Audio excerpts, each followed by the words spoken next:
نحمده ونصلي على رسوله الكريم اما بعد فاعوذ بالله من الشيطان الرجيم بسم الله الرحمن الرحيم رب اشرح لي صدري ويسر لي امري واحلل عقدة من لساني يفقهوا قولي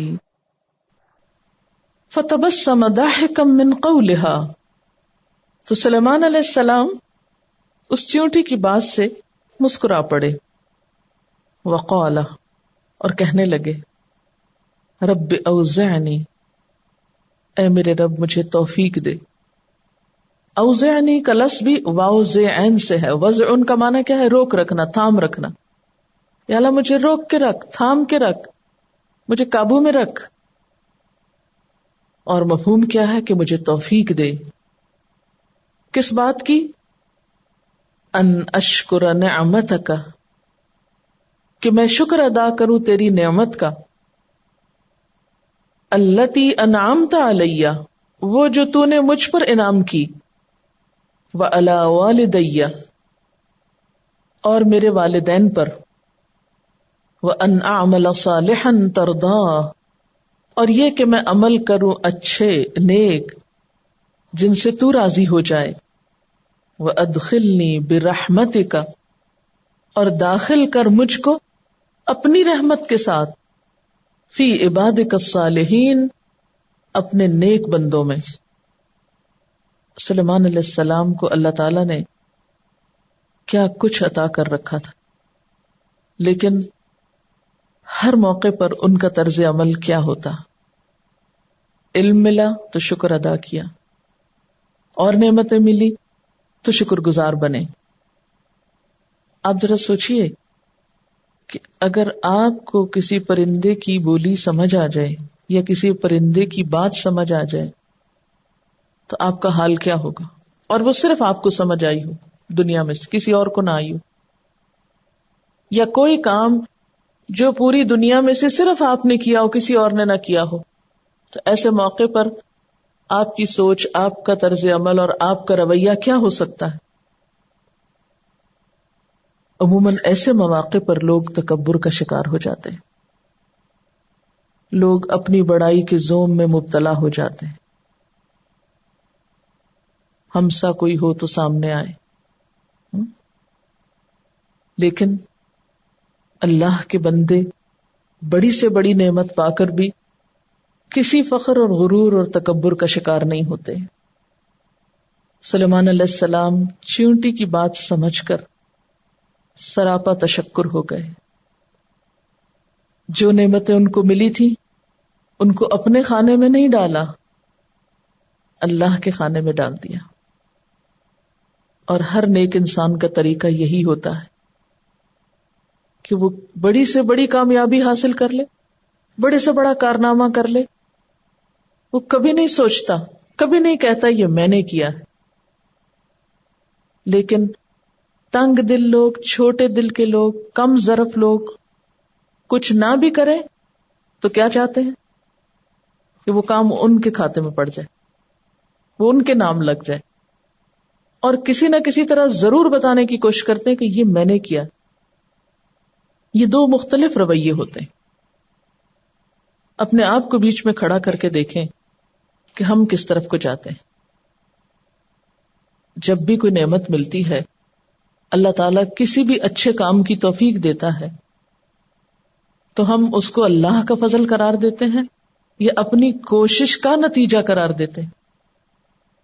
یعنی جب بھی ہمیں کوئی خوشی ملتی ہے تو ہم عموماً کیا گننے بیٹھ جاتے ہیں؟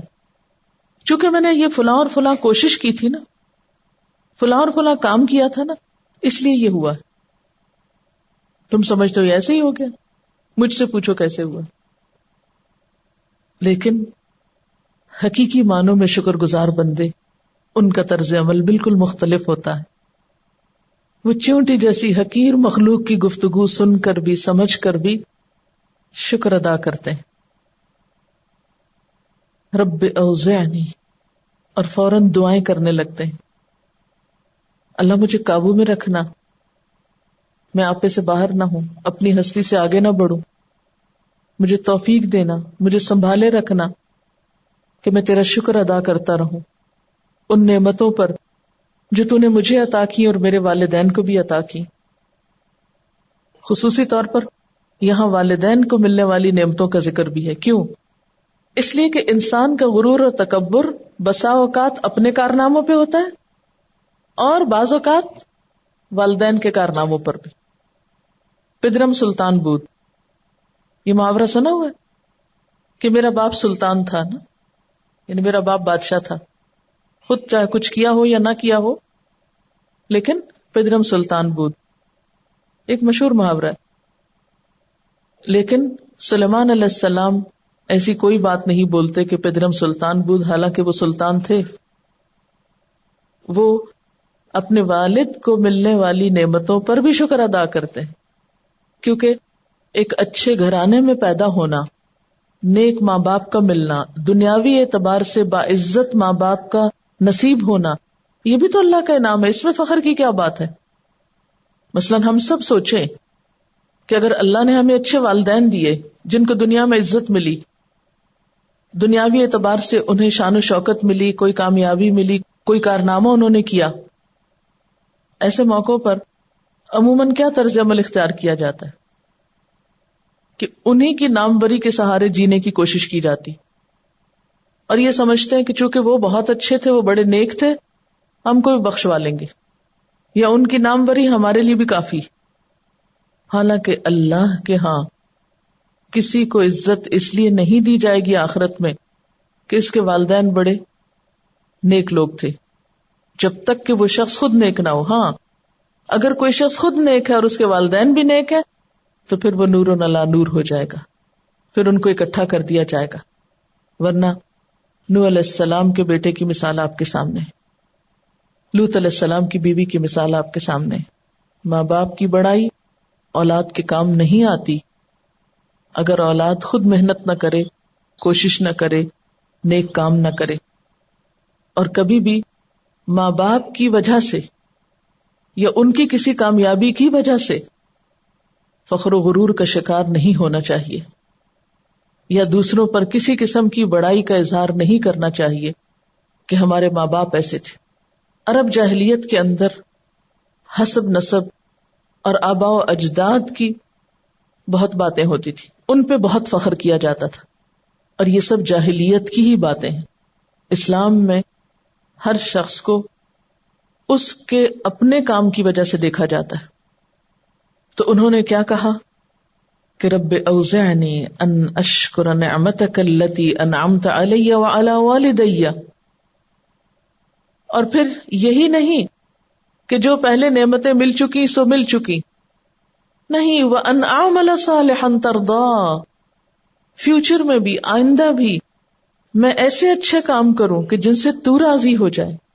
یہاں عمل صالح کی بہترین ڈیفینیشن پتہ چلتی، یعنی اچھا کام محض اچھا کام ہی نہ ہو، اچھا کام بھی میں ایسا اچھا کروں کہ جس سے تو راضی ہو جائے، جس سے تو خوش ہو جائے، جو تجھے پسند آ جائے، جو تیری نظروں میں جچ جائے.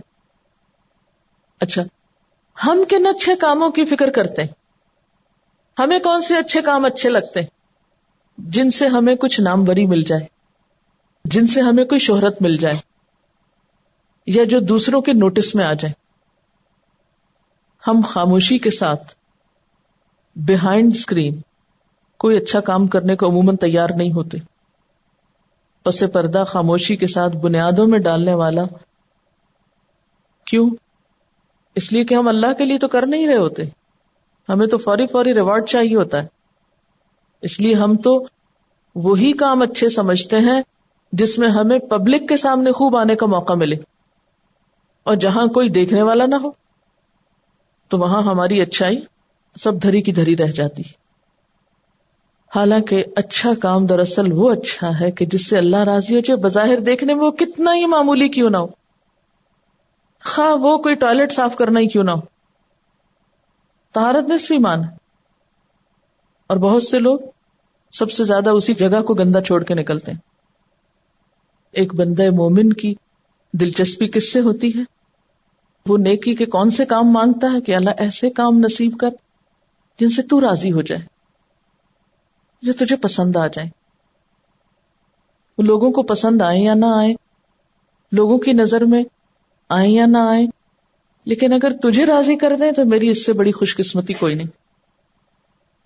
عموماً ہم لوگ بڑے کام کی تلاش میں رہتے ہیں نا، کہ میں ذرا بڑا انسان بنوں اور کوئی ایسا کام کروں کہ جس سے میں بڑا بن جاؤں۔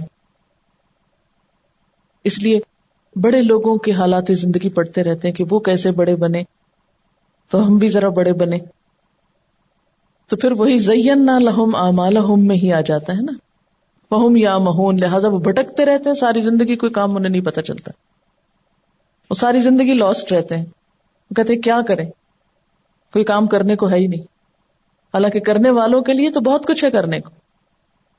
وَأَنْ أَعْمَلَ صَالِحًا تَرْضَاهُ، ایسا اچھا کام کروں جس سے تو راضی ہو جائے۔ وَأَدْخِلْنِي بِرَحْمَتِكَ، اور اپنی رحمت سے مجھے داخل کرنا۔ یعنی صرف یہ نہیں کہتے، اب اگر آپ اس میں انگلی رکھ لیں نا برحمتک کو، صرف اتنی بھی دعا ہو سکتی تھی، وَأَدْخِلْنِي فِي عِبَادِكَ الصَّالِحِينَ، کہ مجھے اپنے نیک بندوں میں شامل کر لے، لیکن کیا کہتے ہیں برحمتک، کیونکہ تیری رحمت کے بغیر تو کچھ ہو نہیں سکتا۔ اور یہاں اشارہ کس چیز کی طرف ہے؟ جنت کی طرف، جہاں صرف صالح بندے ہوں گے، بدکاروں کا وہاں کوئی کام نہیں، نہ ان کے لیے وہ جگہ بنی، الا یہ کہ کوئی برائی کے بعد معافی مانگ لے اور اس کی بخشش ہو جائے۔ اور جنت میں کوئی بھی اللہ کی رحمت کے بغیر داخل نہیں ہو سکتا، کوئی بڑے بڑے کارنامے نہیں جنت میں داخل کرائیں گے، چھوٹا سا عمل بھی جنت میں لے جانے کے لیے کافی ہو سکتا ہے اگر وہ واقعی اللہ کو راضی کر جائے۔ بہت سی احادیث سے پتہ چلتا ہے کہ کچھ لوگوں نے چھوٹے چھوٹے نیکی کے کام کیے تھے، لیکن اتنے خالص جذبے کے ساتھ، اتنے اچھی طرح، اتنے بہترین طریقے سے کہ اسی کی وجہ سے ان کی بخشش ہو گئی۔ یعنی وہ کام اللہ کی رحمت کو متوجہ کرنے کے سبب بن گئے، ان اچھے کاموں کی وجہ سے اللہ تعالیٰ کی رحمت ہو گئی ان پر۔ اور یہ صفت نصیب ہوتی ہے سنجیدہ لوگوں کو، جو واقعی نیکی کمانے میں سنجیدہ ہوں۔ آپ صلی اللہ علیہ وسلم نے فرمایا، سیدھے سادھے اور حق کے قریب رہو، یعنی بہت پیچ در پیچ باتیں کرنا اور بہت ادھر ادھر کی ہیرا پھیری کرنا اور تعویلیں کر کر کے حق سے دور ہونا، یہ طریقہ نہ اختیار کرو، یعنی سیدھے سیدھے عمل کرو، حق کے قریب رہو۔ اور یہ بات جان لو کہ کوئی شخص بھی صرف اپنے عمل سے جنت میں نہیں جائے گا۔ صحابہ نے عرض کیا، اے اللہ کے رسول صلی اللہ علیہ وسلم، آپ بھی اپنے عمل کی وجہ سے جنت میں نہیں جائیں گے؟ آپ نے فرمایا، ہاں میں بھی اس وقت تک جنت میں نہیں جاؤں گا جب تک اللہ کی رحمت مجھے اپنے دامن میں ڈھانپ نہیں لے گی۔ اللہ تعالیٰ ہم میں سے کسی کے کارنامے سے کوئی متاثر نہیں ہوتا، ہم نے کیا بڑا کام کر لیا۔ دنیا کی نظر میں ہو سکتا ہے کوئی چیز بہت بڑی نظر آتی ہو، کیونکہ ہم تو ظاہر پرست ہیں نا، صرف ظاہری چکا چوند کو ہی اچھا کام سمجھتے ہیں، اسی سے متاثر ہوتے ہیں۔ لیکن یہاں پر کیا ہے کہ نہیں، اللہ، یہ میرے کارنامے نہیں، یہ میری بادشاہت اور میرا علم نہیں، یہ دنیا کی حکومت نہیں جو مجھے تیری جنت کا مستحق بنائے گی، میں تو صرف تیری رحمت ہی کے ساتھ وہاں جا سکتا ہوں، اس لیے تو مجھ پر اپنی رحمت فرمانا۔ وَأَدْخِلْنِي بِرَحْمَتِكَ فِي عِبَادِكَ الصَّالِحِينَ۔ وَتَفَقَّدَ الطَّيْرَ، اور اس نے پرندوں کا جائزہ لیا۔ تفقد، فے قاف دال، فقد، کسی چیز کی تلاش اور جستجو میں مصروف ہونا۔ اور تفقد کا معنی ہے کسی مجمع کے متعلق حاضر اور غیر حاضر کی تحقیق کرنا، اٹینڈنس لینا۔ اس لیے اس کا ترجمہ خبرگیری اور نگہبانی سے بھی کیا جاتا ہے۔ وَتَفَقَّدَ الطَّيْرَ، سلیمان علیہ السلام کا لشکر موجود ہے اور وہ پرندوں کا انسپیکشن کر رہے ہیں، پرندوں کی حاضری لے رہے ہیں، اور دیکھتے ہیں کہ ہدہد نہیں ہے۔ اس سے آپ اندازہ لگائیں کہ ان کی نظر بھی کتنی تیز تھی اور کس قسم کی نگرانی تھی. فقال ما لی لا اری الہدہد، کہتے ہیں یہ مجھے کیا ہے کہ میں ہدہد کو نہیں دیکھتا. ما لیا، مجھے کیا ہے، اپنے بارے میں غور کرتے ہیں. یعنی ہدہد کی کمی محسوس ہوئی، ہدہد نظر نہیں آیا. کہتے ہیں کہ یہ مجھے ہدہد نظر کیوں نہیں آ رہا، مجھے کیا ہوا کہ نظر نہیں آ رہا. یعنی یہ نہیں کہتا کہ ہدہد کہاں گیا، کہتے ہیں یہ میرے ساتھ کچھ ہوا ہے کہ مجھے نظر نہیں آ رہا. کیا زبردست انداز ہے نا. غلطی کسی کی بھی ہو، ہم سب سے پہلے کس کو بلیم کرتے ہیں؟ فوراً دوسرے کو کرتے ہیں. لیکن صالحین کا طریقہ مختلف ہوتا ہے. غلطی شاگرد کی ہو تو اچھا استاد خود کو بلیم کرتا ہے، یہ قصور میرا ہی ہے، کوتاہی میری ہے، تربیت میری ٹھیک نہیں، کمی مجھ میں ہے. ما لیا، یہ کیا ہے مجھ کو، لا اری الہدہد، کہ مجھ کو ہدہد نظر نہیں آ رہا. حضرت عبداللہ بن عباس رضی اللہ تعالی عنہ سے سوال کیا گیا کہ تمام پرندوں میں ہدہد کی تفتیش کی کیا وجہ پیش آئی. یعنی اتنے سارے اور پرندے تھے تو ہدہد کے بارے میں کیوں پوچھا انہوں نے؟ تو انہوں نے فرمایا کہ سلیمان علیہ السلام نے کسی ایسے مقام میں قیام فرمایا جہاں پانی نہیں تھا، اور اللہ تعالیٰ نے ہدہد کو یہ خاصیت عطا فرمائی ہے کہ وہ زمین کے اندر کی چیزوں کو اور زمین کے اندر بہنے والے چشموں کو دیکھ لیتا ہے. یعنی اللہ تعالیٰ نے اس کی آنکھوں میں ایسے سکینر لگائے ہیں کہ وہ زمین کو دیکھ کے پہچان لیتا کہ یہاں پانی ہے یا نہیں. تو سلیمان علیہ السلام کو چونکہ وہاں پانی کی ضرورت تھی تو انہیں ہدہد سے کام تھا، اس لیے خاص طور پر ہدہد نگاہ میں آ گیا کہ وہ موجود نہیں ہے. اور یہ بھی روایات میں آتا ہے کہ پھر ہدہد جس علاقے کی نشاندہی کرتا تو حضرت سلیمان علیہ السلام جنات کو حکم دیتے اور وہ زمین کے بڑے بڑے حصے کو کھود کے اندر سے پانی نکال لیتے تھے. بہرحال ہدہد زمین کے اندر دیکھ سکتا ہے یا نہیں یہ اللہ ہی بہتر جانتا ہے. بہرحال اس کے بارے میں یہ بات عام طور پر مشہور ہے، اور ہو بھی سکتا ہے، اس میں مشکل کیا ہے. اگر ایک عقاب میلوں اوپر سے دیکھ سکتا ہے اپنے شکار کو، اور کچھ اور پرندوں کی نظریں بہت تیز ہیں، تو ہدہد کے لیے بھی ہو سکتا ہے اللہ تعالیٰ نے ایسی صلاحیت پیدا کی ہو. لیکن بیچارہ اپنے اوپر پڑنے والے جال کو نہیں پہچان سکتا، اس میں آسانی سے ٹریپ ہو جاتا ہے. مالی اللہ اری الہدہد، کہ کیا وجہ ہے کہ ہدہد نظر نہیں آ رہا، اس کی غیر حاضری ان کو بہت کھٹکی. ام کان من الغائبین، کیا وہ کہیں غائب ہو گیا ہے یا غائب ہونے والوں میں سے ہے، یا اس نے آج چھٹی کر لی ہے. وہ کہاں ہے؟ یوں لگتا ہے کہ وہ غائب ہونے والوں میں شامل ہو گیا ہے، آج مجلس میں حاضر نہیں ہوا. یہاں سے ایک اور بات بھی پتہ چلتی ہے کہ جو شخص بھی لوگوں کا ذمہ دار ہو، مثلاً ایک استاد ہے تو اس کا کام صرف اتنا ہی نہیں کہ آ کر پڑھا دے یا سبق سن لے. اس کی ذمہ داریوں میں سے ایک ذمہ داری یہ بھی ہے کہ وہ صرف آنے والوں کی نہیں، نہ آنے والوں کی بھی خبر رکھے کہ کوئی ایبسنٹ ہے تو کیوں ہے، لیٹ ہے تو کیوں ہے، غائب ہے تو کیوں ہے. آپ صلی اللہ علیہ وسلم کا بھی یہ طریقہ تھا کہ صحابہ کے حالات سے باخبر رہا کرتے تھے اور اس کا اہتمام کرتے. جو شخص غیر حاضر ہوتا، اگر وہ بیمار ہوتا تو اس کا پتہ کرواتے، عیادت کو جاتے، اگر کسی اور تکلیف میں مبتلا ہوتا تو اس کی تکلیف دور کرتے.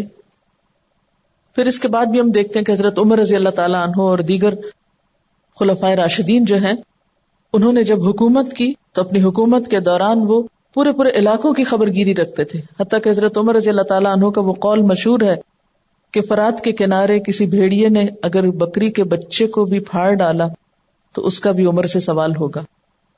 صرف انسانوں ہی نہیں، جانوروں تک کے بارے میں وہ فکر مند ہوتے تھے.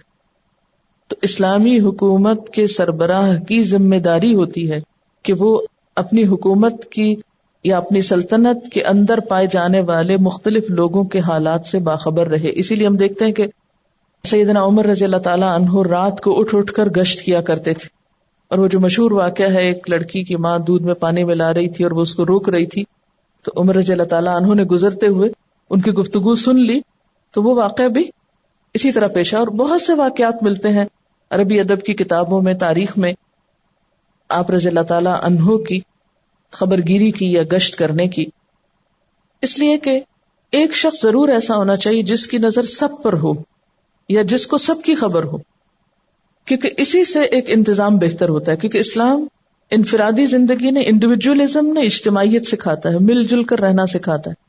ہر مسلمان دوسرے مسلمان کے لیے ایک دیوار کی طرح ہے جس کی ایک اینٹ دوسری اینٹ کو سہارا دیتی ہے، اور اسی طرح ایک جسم کی طرح ہے سب مسلمان کے، ایک حصے کو کچھ ہو تو باقی بھی اس سے متاثر ہوتا ہے.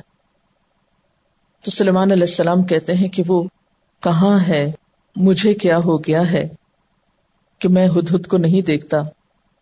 ایک اور بات یہاں سے یہ بھی سامنے آتی ہے کہ بندہ مومن کی جب کسی بھی نعمت میں کوئی کمی ہوتی ہے تو وہ بندوں کو اور اللہ تعالیٰ کو بلیم نہیں کرتا. کافر اللہ سے شکوہ کرتا فوراً کہ تو نے میرے ساتھ یہ کیوں کیا. مومن فوراً اپنی طرف نظر ڈالتا ہے کہ کہیں میری کوئی کمی یا کوتاہی تو نہیں، کہیں میرا تو کوئی قصور نہیں کہ مجھ سے یہ نعمت چھن گئی یا میرے ساتھ یہ معاملہ پیش آیا. ہم سب بھی اپنے آپ سے پوچھیں کہ کسی بھی نقصان کے موقع پر، کسی بھی تکلیف کے موقع پر ہم خود کو کتنا قصوروار ٹھہراتے ہیں، اپنی ذمہ داری کتنی محسوس کرتے ہیں اور دوسروں کو کتنا بلیم کرتے ہیں.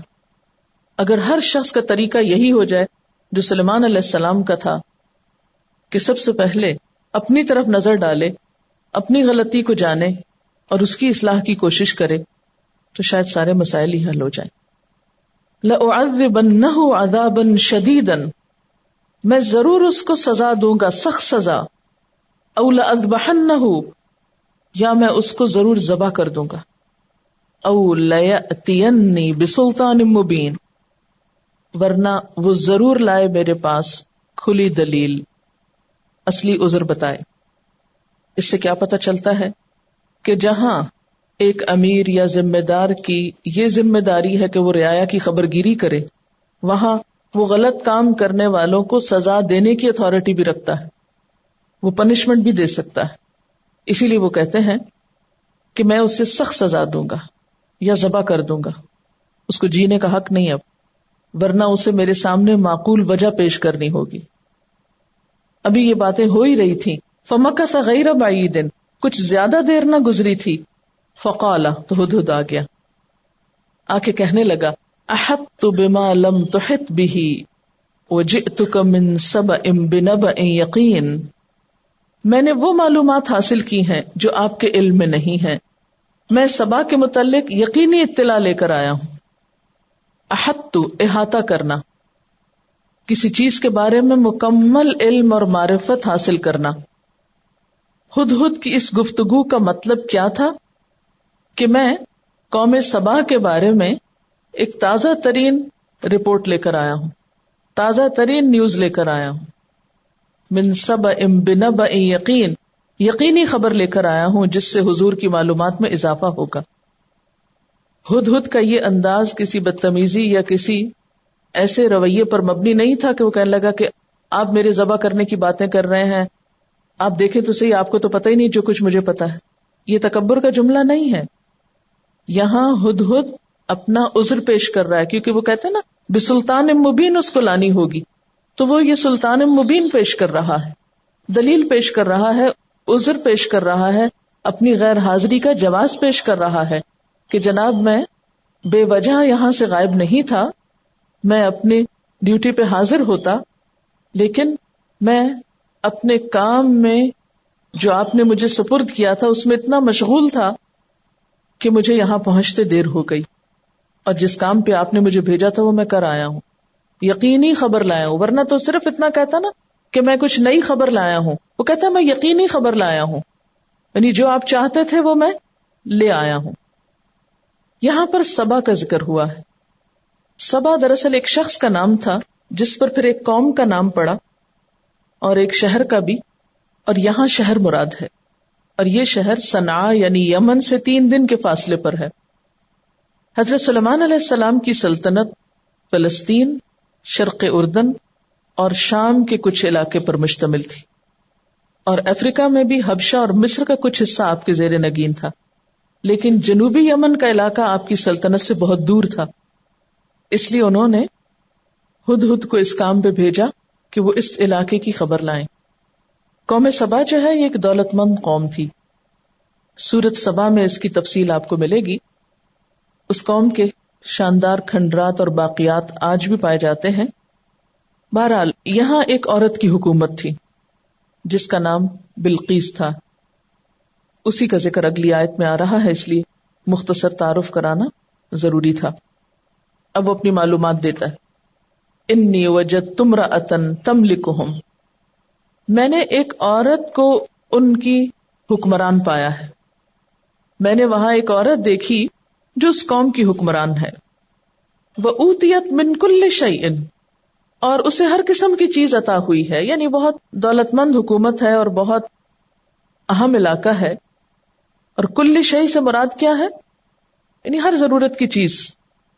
تو اس سے پتہ چلتا ہے کہ قوم سبا کا یہ علاقہ یا سبا کا یہ شہر بہت اہم علاقوں میں سے تھا، اور یہاں پر ایک عورت حکمران تھی، وَلَهَا عَرْشٌ عَظِيمٌ، اور اس کا بہت بڑا تخت بھی ہے، وَجَدتُّهَا، میں نے پایا اس کو، وَقَوْمَهَا، اور اس کی قوم کو، يَسْجُدُونَ لِلشَّمْسِ، کہ وہ سورج کے آگے سجدہ کرتی، من دون اللہ، اللہ کو چھوڑ کر، وَزَيَّنَ لَهُمُ الشَّيْطَانُ أَعْمَالَهُمْ، اور شیطان نے ان کے اعمال ان کے لیے بہت خوشنما بنا دیے، فَصَدَّهُمْ عَنِ السَّبِيلِ، اور اس نے ان کو اصل راستے سے روک رکھا ہے، فَهُمْ لَا يَهْتَدُونَ، تو وہ ہدایت نہیں پاتے، ان کو راہ سمجھ نہیں آتی۔ یہاں ہدہد جو خبر لایا ہے وہ بڑی اہم ہے، اور ہدہد کی سمجھداری دیکھیے، ہم پرندوں کو سمجھتے ہیں کہ ان کو تو کوئی سمجھ نہیں اور یہ ایسے ہی ادھر ادھر گھومتے پھرتے ہیں، حالانکہ وہ بھی اللہ کی طرف سے مامور ہیں اپنے کاموں پر جن کو ہم نہیں جانتے۔ بہرحال سلیمان علیہ السلام نے خصوصی طور پر پرندوں کو سدھایا تھا، ان کو ٹریننگ دی تھی، وہ ان کے کام کرتے تھے، ان کے ذریعے خبر رسانی کا کام لیتے تھے۔ تو اسی لیے ہدہد اپنا کام کر کے، اپنا مشن مکمل کر کے اپنی سفارت سے واپس آ رہا ہے، اور آ کر جو خبر دیتا ہے وہ دو طرح کی ہے۔ ایک تو ان کی ظاہری حالت بتاتا ہے کہ کس قسم کی حکومت ہے، کس قسم کا ان کا تخت ہے، کیسی وہ قوم ہے، اور دوسری ان کی عبادت کے بارے میں بتاتا ہے، اور اس کو حیرانی ہوتی ہے کہ یہ سورج کی پوجا کرتے ہیں۔ اتنی ترقی یافتہ قوم ہونے کے باوجود ان کی عقل ابھی پوری طرح کام نہیں کرتی، ظاہر پرست لوگ ہیں۔ چمکنے والی چیزوں میں سب سے زیادہ چمکتی ہوئی چیز کیا ہے؟ سورج۔ تو وہ سورج کے آگے جھکتے ہیں، اس کو سجدہ کرتے ہیں، یعنی اللہ کی بجائے سورج کے پجاری ہیں، شیطان کے پیچھے لگے ہوئے ہیں، اور شیطان نے ان کے اعمال ان کے لیے خوبصورت بنا دیے ہیں۔ ان کی زندگی کا مقصد زیادہ سے زیادہ دولت کمانا اور اپنا معیار زندگی بلند کرنا ہے، آخرت کو بھولے ہوئے ہیں، اصل رستے سے ہٹے ہوئے ہیں، فصدہم عن السبیل ہیں، فہم لا یہتدون ہیں، ہدایت سے بہت دور ہیں۔ یہ آیت ایک طرح سے وضاحت بھی ہے اس آیت کی جس پر پیچھے بات ہوئی ہے، زینا لہم اعمالہم۔ انسان جب اصل حقیقت کو نہیں جانتا، اس سے لا علم ہوتا ہے اور ایک غلط رستے پہ چل پڑتا ہے تو پھر بھٹکتا ہی چلا جاتا ہے۔ دنیاوی اعتبار سے ایک خوشحال قوم کہ اوتیت من کل شیء، جس کے پاس ہر چیز موجود ہے، بہت بڑے عرش یا تخت کی مالک ہے، اس کی ملکہ، لیکن حال کیا ہے ناسمجھی کا کہ سورج کے آگے جھکے ہوئے ہیں۔ وآخر دعوانا الحمد للہ رب العالمین۔ سبحانک اللہم وبحمدک، نشہد ان لا الہ الا انت، نستغفرک ونتوب الیک۔ والسلام علیکم ورحمۃ اللہ وبرکاتہ۔